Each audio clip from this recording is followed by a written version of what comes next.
After completion of the flight and reaching the goal, let us take a short break and turn to discuss some details.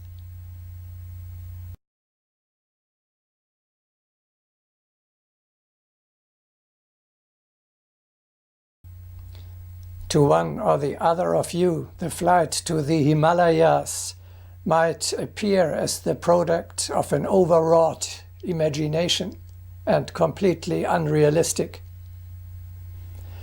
However, we had already discussed, in the spiritual world, everything is done and created by our thoughts. There we move in spirit from one place to the other. Therefore, such flights are perfectly normal there. For your eternal individuality that awakens to its life during meditation, such a flight is completely real. This is a spiritual reality, which is no less real than a material reality. If you do not get accustomed to accept this kind of spiritual realities, the life of your soul will not become true. You have to make the experience your soul actually flies. Do you remember the wonderful citation from Agni Yoga?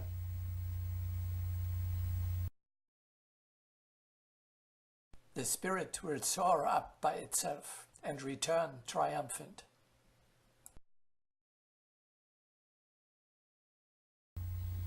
The poet Joseph von Eichendorff describes this spiritual experience with beautiful words.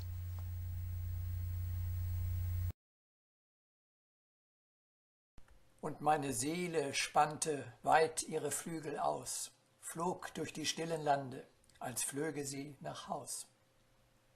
And my soul spread its wings out wide, flew through the silent land, as though it were flying home.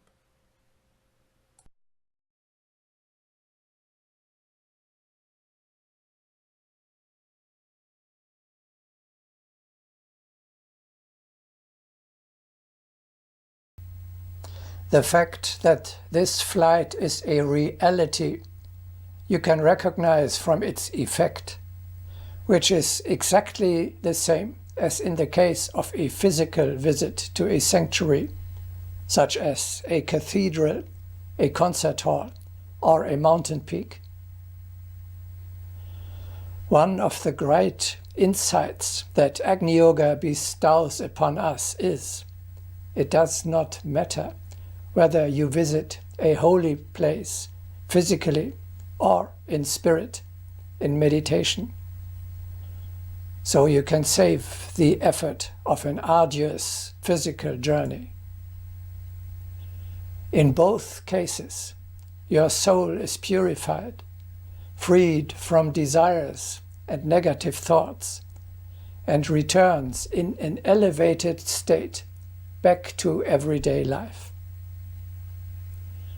Through this stay in higher realms, you actually transform into a being that is filled with purity, power, and joy. If that is not reality, I do not know what is supposed to be reality.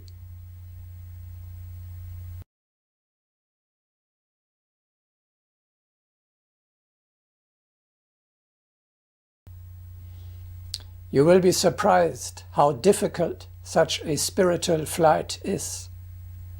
As a beginner, you will be distracted again and again. If you fly over Italy, for example, you might think of your last holidays there. Crossing the Sinai Peninsula, the armed conflict there might come to mind.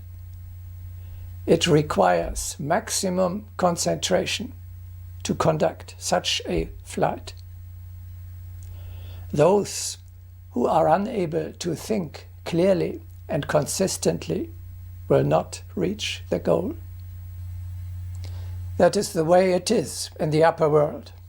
As soon as your mind strays, you get off the road and end up in another sphere.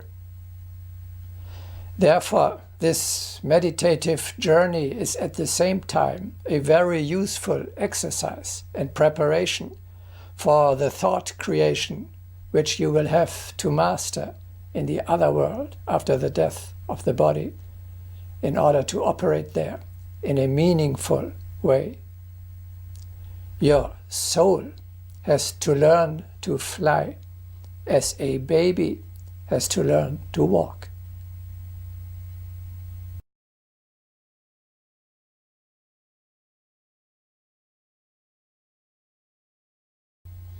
One of you might object, why this arduous journey? Could I not transfer myself in a moment from my current location directly to Shambhala? Of course, this is possible, if you already have a clear picture of your home and the place where you have to look for it. But better safe than sorry. So, better memorize initially the way, pass through it several times, and only then try to skip the track with one leap.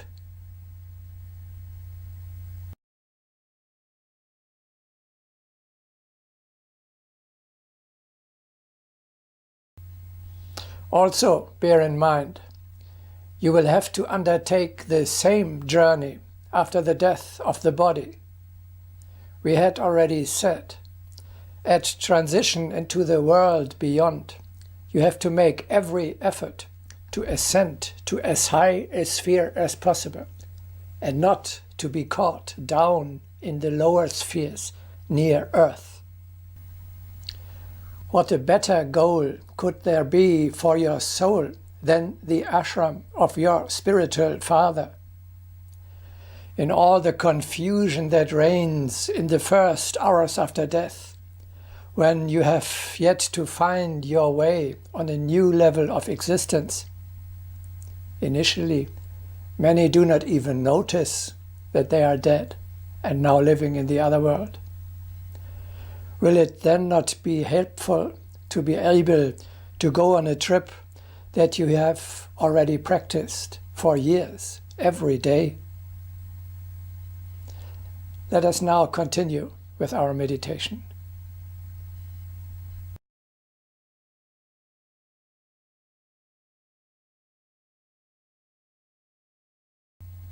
You have reached the ashram of your teacher. You have a room in this sacred place, your eternal room, which is reserved exclusively for you, and which remains only temporarily unoccupied during the short time when you have business in the material world. First, look around in this room. Rejoice at the magnificent views of the mountains. Rejoice about returning home to the sublime life of a holy place. Enjoy the happiness to be allowed to stay again in your Father's house. This alone is a delight, even if nothing else happens, even if it does not come to a conversation. Again, it is important that you keep your consciousness in your higher self and realize you, your true spiritual being, are actually now in Shambhala. Your eternal individuality really dwells in this moment above here and is secure in the community with your teacher and your classmates. In this room, we take the fourth meditation position.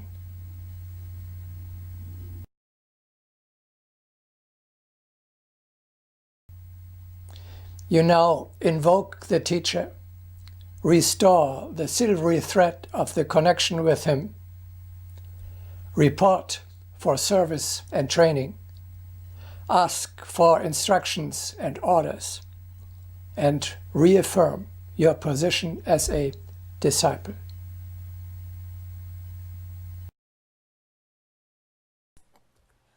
Master, I connect my strength to your ray. Master, you have called me. What do you want me to do? Master, guide me, enlighten my knowledge. I am a servant of God. I am a disciple of the Brotherhood. I am a spiritual warrior. I am a messenger of the Mahatmas.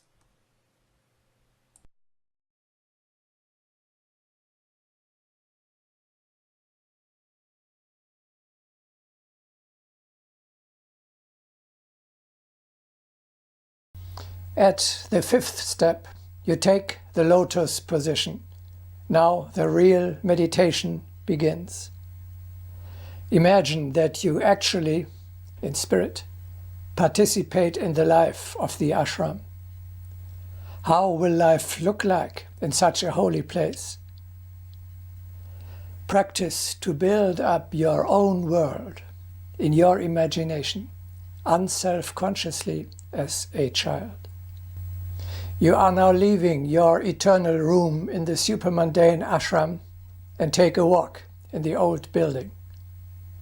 Try to form an idea of how it looks like there. Western men may find an analogy to the situation in a Tibetan monastery, for example, in the winding staircases and courtyards of an old Cambridge college.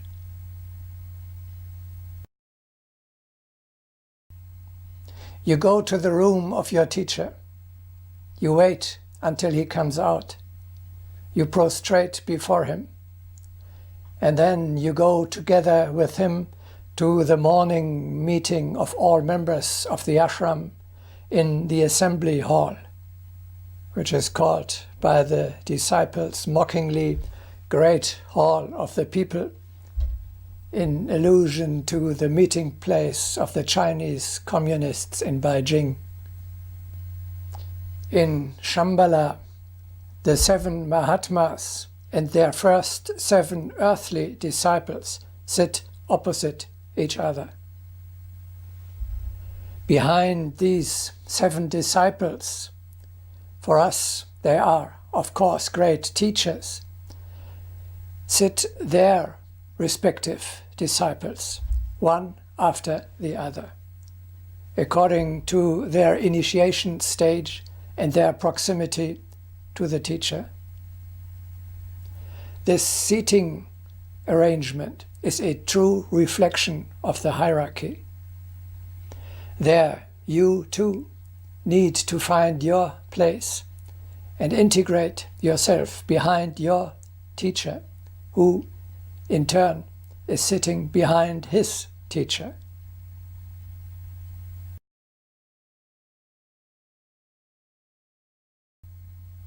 In our ashram, there will be sitting opposite to us, of course, not, or only very rarely, the Mahatmas themselves, but their representatives at that place, who chair the meeting and who run the ashram according to their instructions and in their spirit. Possibly one of the chairmen gives a brief speech about world events, about today's pending tasks, or to encourage the disciples. Possibly there will only be the silence of the power of readiness. In any case, a brief mental prayer is being held. The members of the community connect with each other and with their leaders, the Mahatmas.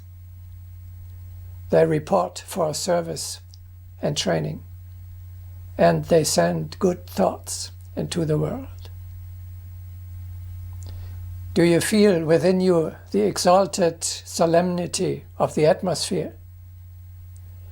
Do you notice to the right and to the left of you Plato or Pythagoras, Thomas of Kempis or Saint Catherine of Siena, Helena Blavatsky or Gandhi.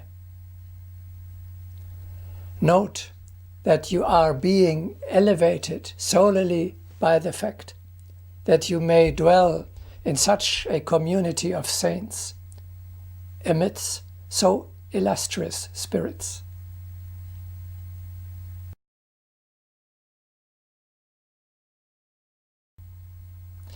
Together with your classmates, you step forward. You reaffirm in the morning before the start of a new day your request to be accepted as a disciple and to be admitted into the community of the ashram. You promise to observe today again the rule of the ashram, mainly the 10 pillars of the practice of Agni Yoga, which we are just about to discuss.